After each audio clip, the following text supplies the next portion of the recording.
their children goodbye in the morning, not sure whether they'll come back home. Unfortunately, too many people don't have to imagine that at all. Even before the pandemic, young people were already hurting. There's a serious youth mental health crisis in this country.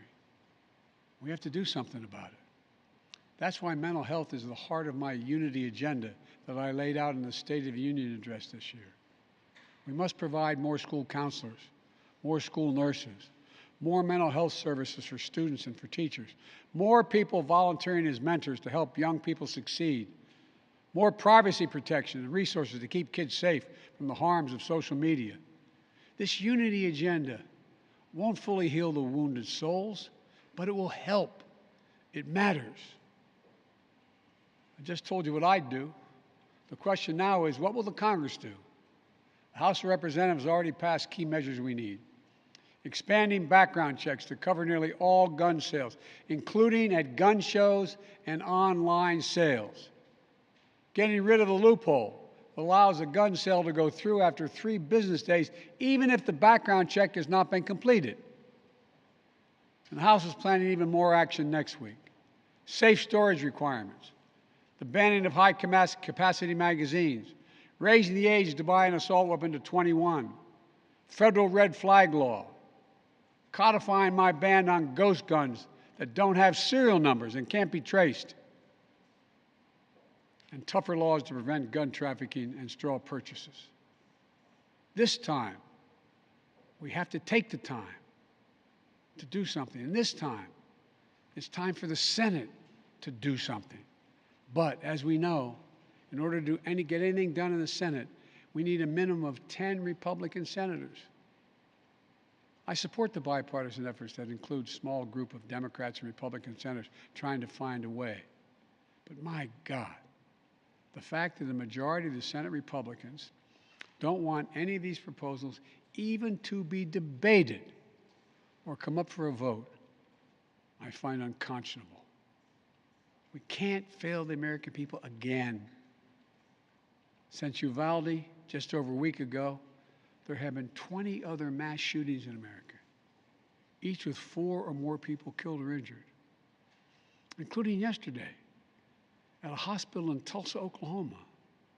A shooter deliberately targeted a surgeon using an assault weapon he bought just a few hours before his rampage that left a surgeon, another doctor, a receptionist, and a patient dead and many more injured. That doesn't count the carnage we see every single day. It doesn't make the headlines. I've been in this fight for a long time. I know how hard it is, but I'll never give up.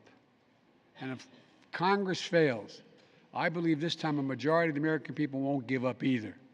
I believe the majority of you will act to turn your outrage into making this issue central to your vote. Enough, enough, enough. Over the next 17 days, the families in Uvalde will continue burying their dead. It will take that long in part because it's a town where everyone knows everyone. And day by day, they will honor each one they lost. Jill and I met with the owner and staff of the funeral home as being strong to take care of their own.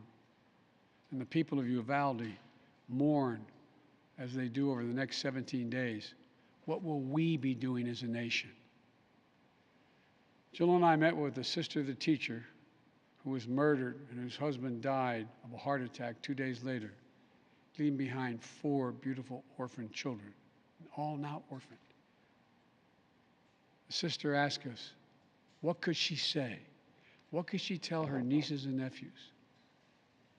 It's the most heartbreaking moments that I can remember. All I could think to say was, I told her to hold them tight. Hold them tight. After visiting the school, we attended Mass at Sacred Heart Catholic Church with Father Eddie. In the pews, families and friends held each other tightly. As Archbishop Gustavo spoke, he asked the children in attendance to come up on the altar and sit in the altar with him as he spoke. There wasn't enough room, so Mom and her young son sat next to Jill and me in the first pew. And as we left the church, a grandmother who had just lost her granddaughter passed me a handwritten letter. It read, quote, "Erase the invisible line that is dividing our nation. Come up with a solution and fix what's broken and make the changes that are necessary to prevent this from happening again." End of quote. My fellow Americans, enough. Enough. It's time for each of us to do our part. It's time to act for the children we've lost, for the children we can save, for the nation we love. Let's hear the call and the cry. Let's meet the moment. Let us finally do something. God bless the families who are hurting. God bless you all. From a hymn based on the 91st Psalm sung in my church.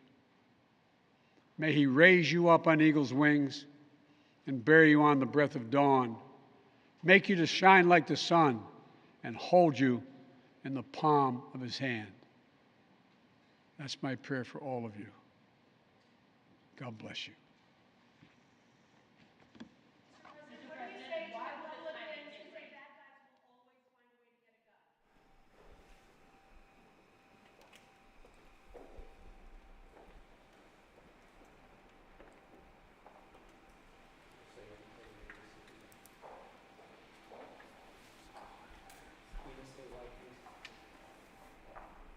Stay up and stay low.